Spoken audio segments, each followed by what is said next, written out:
വോട്ടുപെട്ടിയിലേക്ക് സ്വാഗതം. അങ്ങനെ കെ.വി. തോമസിൻ്റെ സ്ഥാനാർത്ഥിത്വ നിഷേധത്തോടുകൂടി സംസ്ഥാനത്ത് തിരുത രാഷ്ട്രീയത്തിനും അന്ത്യം കുറിച്ചിരിക്കുന്നു. എറണാകുളത്ത് വന്നാൽ നല്ല തിരുത കൊടുത്തയച്ചാണ് കെ.വി. തോമസ് കെ. കരുണാകരൻ്റെ പ്രീതി പിടിച്ചു പറ്റിയിരുന്നതത്രേ.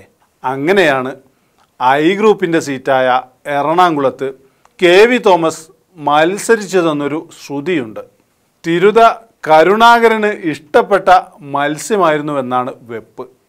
പിന്നീട് രാഷ്ട്രീയത്തിലെ ഒരു പഴമൊഴി തന്നെയായി തിരുത രാഷ്ട്രീയം മാറി.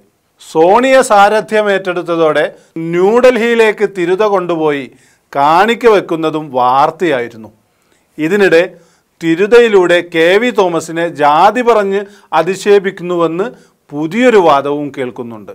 വോട്ടുപെട്ടി ഏതായാലും അതിൽ കക്ഷിയാകുന്നില്ല. കരുണാകരനോടാണ് ആദ്യം കൂറുണ്ടായിരുന്നതെങ്കിലും പിന്നീട് ആന്റണിയോട് കൂറു കാണിക്കുന്നതിലും കെ.വി. തോമസ് മിടുക്ക് കാണിച്ചു. ഏരിയൽ ഷാരോണിന് വാള് നൽകിക്കൊണ്ട് ജൂതന്മാരോടും കൂറു കാണിക്കുന്നതിൽ കെ.വി. തോമസ് പിശുക്ക് കാണിച്ചില്ല.